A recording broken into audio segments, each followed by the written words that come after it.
Right, Dave. Dave, you don't label yourself properly as a debunker, do you? But you took the debunking world by storm when you tore the Globebusters a new one. What was that experience like? It was pretty great. I mean, I'm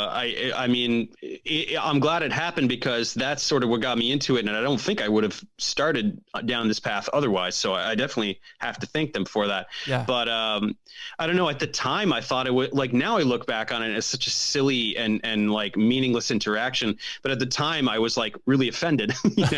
I made this little innocuous video. For my astronomy series.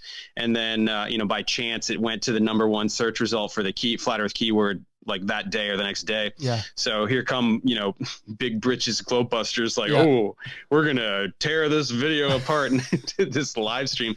And what's even better is that I was in the chat and the live stream at the time trying to argue with them and being ignored with them, and being ignored by them. But the funny thing is, I'm glad I did that because my commentary riled them up, which made them say dumber things. Yeah. So after the fact, I had this 3-hour gem of just like pure idiocy wall to wall. And I was like, all right, I'm going to chop this up and make fun of it. And it's by far the most viewed video on my channel. And so, it's pretty fun. They weren't happy at all, were they? If anyone hasn't seen it, so basically they produced a video and Globebusters attempted to try and debunk this video live, didn't they? And they were just saying all this absolute nonsense, probably pulling stuff out of their arse as they were talking. And you were there in the side chat trying to say, no, this is what this, and they were ignoring you, as you say. And they were absolutely fuming. And then you backed that up afterwards, didn't you, with the second one?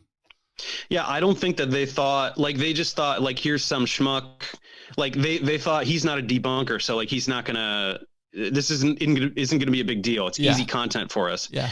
But, I took their video and I showed how dumb they are. So it was pretty fun. And I got, some feedback and like a positive response. And so I made a few more of those. But then what I realized was, #1, how satisfying it is to do that and how much people like that kind of content. Yeah. And I realized I can apply this approach to other problems, other much bigger problems, other things that are more needed to be debunked. So yeah, I've branched into a lot of other things. So yeah, I mean, I think now I would label myself a debunker. I probably fought it for about a year, but now I wear the label with pride. You got to give in. You got to give in. Well, I mean, I think, and Katz would agree with me, you had a massive impact on what we do. Because lots of people mention your video against the Globebusters. Lots of people mention the videos you've done where you've tried to disprove flat Earth without using science. Which are really good examples of what to watch as well. And I'm fairly sure that without anyone admitting it, that you've probably turned a few people back to reality. Yeah, some have admitted it. Some flat out say so in the comment section. So, I mean, imagine all the ones that don't say anything. Yeah, I mean, I get maybe one message on average a month. So we're saying someone from someone.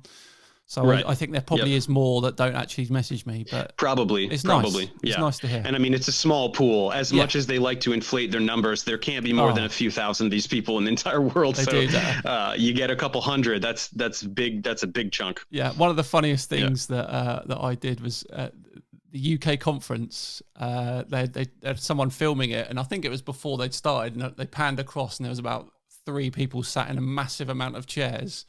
And I basically said, "Oh, how's it going at the UK conference?" And then we just saw these 3 people. Honestly, they do try and say there's more. They're claiming that people are waking up every day, aren't they? Right. There's millions. There's millions. And this is their entire identity. And yet only 5 of them can make the trip to buy a T-shirt. Yeah. It's really sad in the way, like, because there's so many of these scams and hoaxes that follow the same formula. You lie and you have the conference and you make the money. There's Electric Universe and there's all these other things.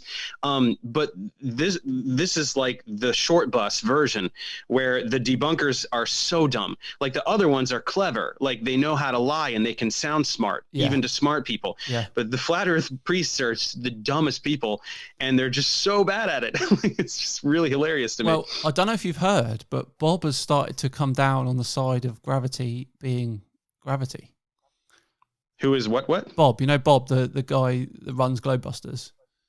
Oh, that guy. Yeah, he's coming down on the fact that he thinks gravity is now actually a thing.